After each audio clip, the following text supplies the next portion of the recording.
Hi, I am Katie from Kimberbell, and today we are going to make one hoop wonders. In front of me, I have my back fabric, my light mesh cutaway stabilizer, and my 5x7 hoop. To start off, you're gonna choose the hoop size, either a 5x7 or an 8x8, quilt template that you'd like to do, the design you'd like to embroider, and then the quilt size, either a 38x38 or a 58x58.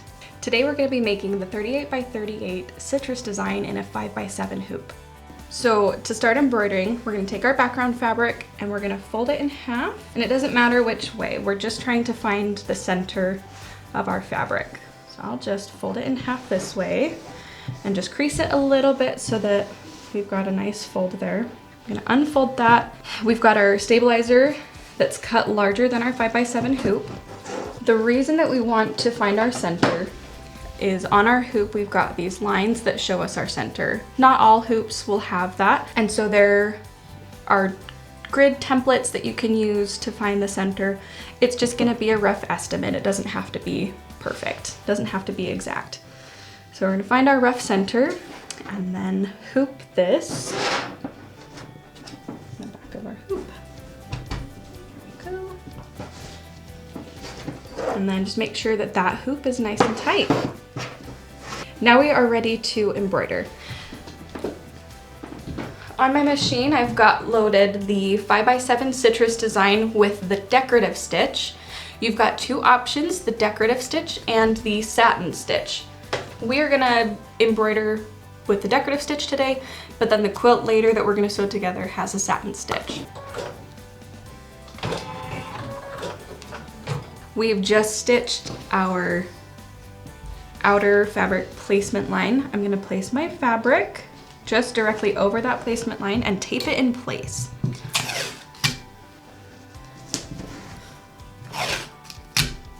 And now we're gonna stitch our fabric tack down line. Let's go ahead and remove the tape. We're gonna trim along the outside of this tack down line. All right, and you can see my trimming isn't perfect. It doesn't have to be perfect. It's gonna be covered up in this next step. Now we've completed our decorative stitch, and you'll just repeat those simple steps for your next two fabric pieces to complete your block.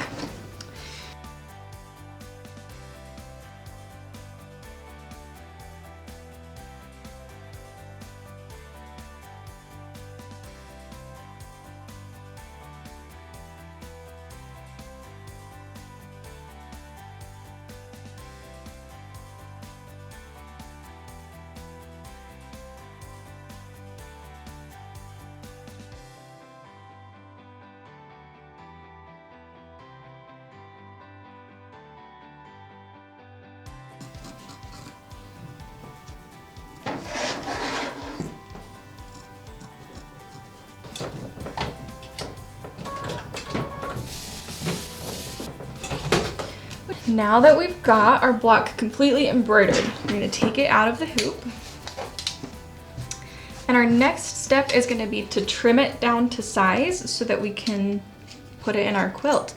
The 5x7 blocks are going to be trimmed down to 8.5 by 8.5. So the best way to trim these down to size are gonna be by using your orange pop rulers. We're gonna use the 8.5 by 8.5 inch ruler. And I'm just gonna center that over top of the block. Now, to help me make sure that it's centered, I'm just gonna use the 6.5 by 6.5 ruler as well.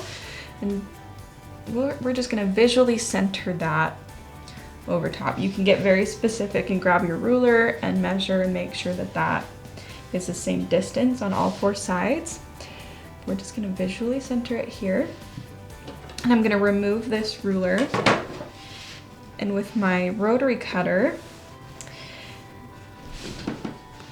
I'm gonna so I'm right-handed, so I'm gonna take my rotary cutter with the flat part of the blade touching the inside of the ruler. If you don't have a rotary cutter, you have your orange pop rulers, you can also just take a fabric marker and just draw along the inside of this ruler.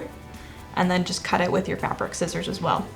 I'm gonna take my rotary cutter, put it on the inside there. You're gonna wanna hold down firmly with your other hand to make sure that it doesn't move. Press down and just cut along the inside edge there. The orange pop rulers are nice because you'll always get your corners, you'll always cut your corners because of these notches in the corners here. A rotating cutting mat works great if you don't have one. That's just fine. You'll just turn your stabilizer. I would recommend not cutting your stabilizer off until this step. And there you have it. You've got your 8.5 by 8.5 inch block perfectly trimmed. I'm gonna show you guys one more time, just to make sure you feel completely comfortable with our other block here. We're gonna visually center. Use my 6.5 by 6.5 inch ruler to make sure that that is centered. You can also add your smaller blocks in here, or your smaller orange pop rulers in here as well, to really make sure that that is centered. Okay, take that one out.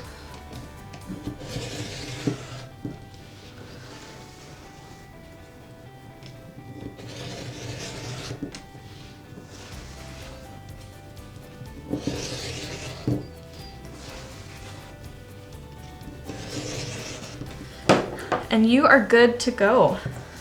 Let's move all of this out of the way, and we are gonna sew our quilt together. So we're gonna finish sewing together our quilt. I've got 2 rows of my quilt sewn together. This is from quilt template number 3. But if you want to do the citrus design, you can do any of the quilt templates that you want for any of the designs even. I have a couple of extra blocks I want to show you that you could swap out any of the colors and you could insert the rainbows here instead. You could do the arrows. That's the great thing about these one hoop wonders, is you can make the quilt yours. You can sew it however you want, and they'll all work together really well. So to finish our quilt, some of our blocks here already, and we're gonna sew our orange, green, and yellow together. We're gonna finish sewing our green block in here with our orange and our yellow blocks. I'm just gonna start here. We're always gonna do right sides together when we sew. And we're gonna sew with a 1/4 inch seam allowance. So I'm just gonna match up my corners here and make sure that my lines, that all of my raw edges of my fabric line up. You can use pins, you can use clips, whatever works best for you. I'm gonna use clips right now because I have them available, but pins work great. Clip all of that together. And now we're just gonna sew this with a 1/4 inch seam allowance, and then we'll repeat with this next side. So every sewing machine is a little bit different, but on my sewing machine, I know that this line, this right here, just on the edge, is a 1/4 inch. You can also measure from where your needle goes out and tape there. There's a couple of different ways to do that. But I am just gonna sew along with my raw edge along that spot right there. Lower the presser foot, and it's lined up. All right, we're gonna start sewing. And you always want to make sure to backstitch. Your sewing machine should have that button or a different way to backstitch, but whenever you start and stop, you wanna make sure that you backstitch so that your sewing doesn't come apart.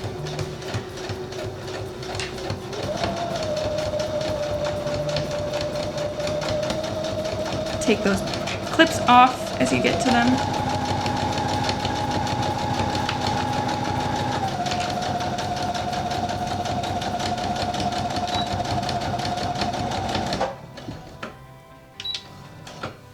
Press your foot and cut.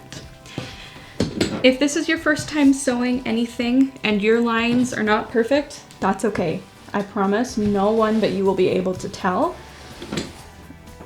And your quilt is still gonna come out looking fantastic.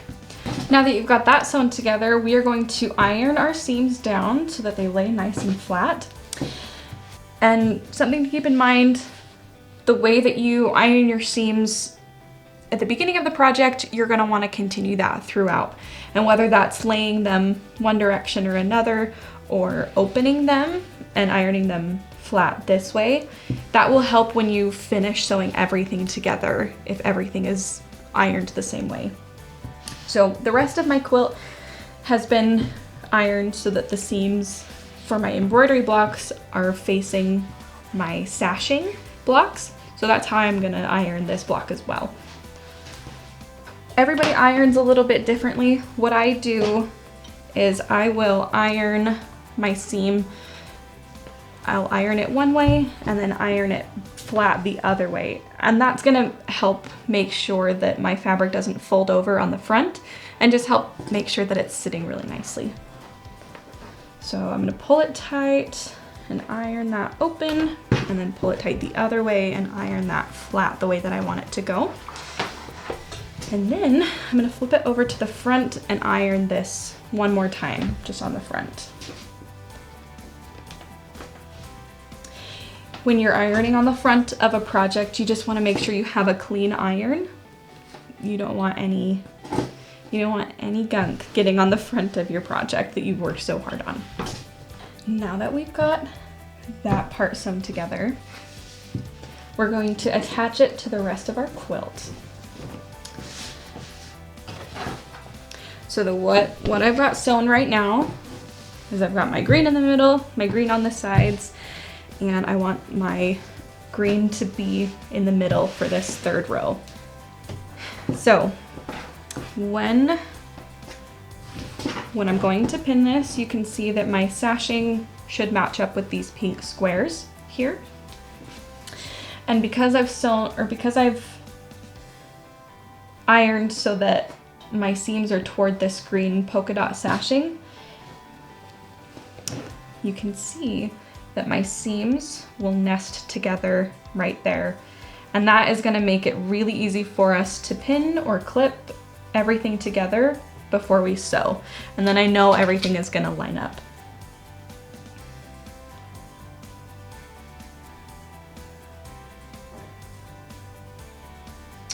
You wanna watch your 1/4 inch seam allowances. If you sew one piece together that is a thicker inch, or it's a bigger 1/4 inch seam allowance than another spot, maybe it was just a little bit shallower. You might have like this here where my pink section goes a little bit farther over than this middle section, and that's okay. Sewing is really great because you can kind of mess with your seams a little bit if you need to. So we're gonna pull that in just a tiny bit. There we go. And we can stretch the center fabric too so that it'll line up. And if they're not perfect, like I said, that's okay. Nobody else is gonna be able to tell but you, and your quilt is still gonna look great.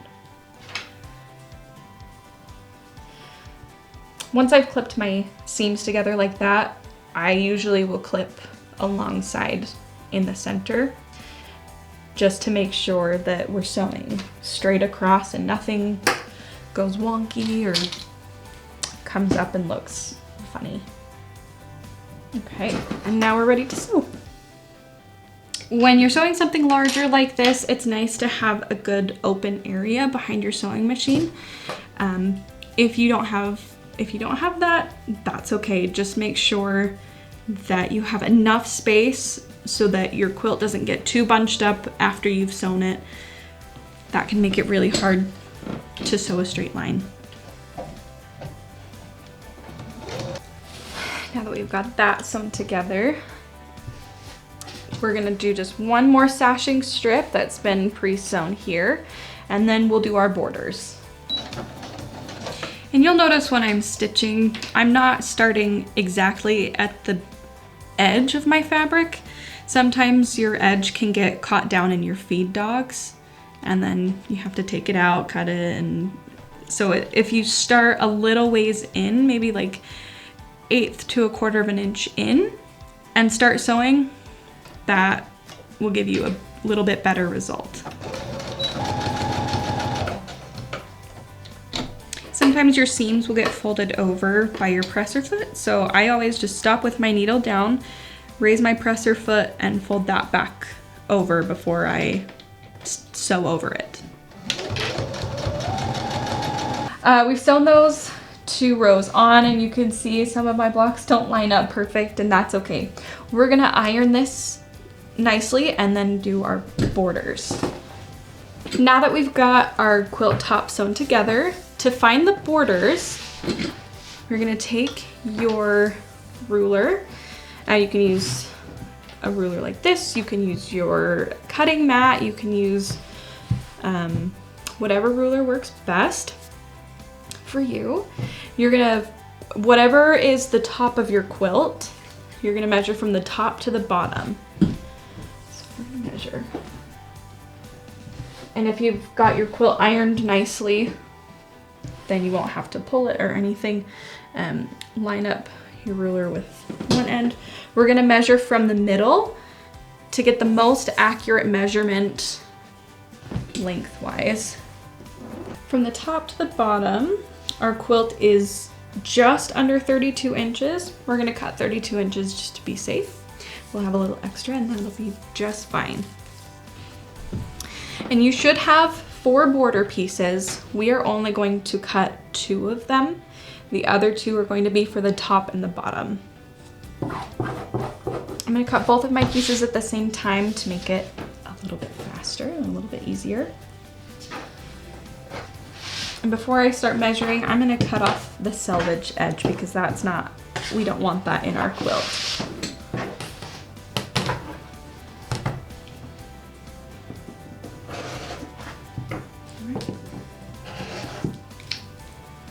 And we're gonna sew this to the left and the right sides. We're gonna take our 2 border pieces and sew one to the left and one to the right side.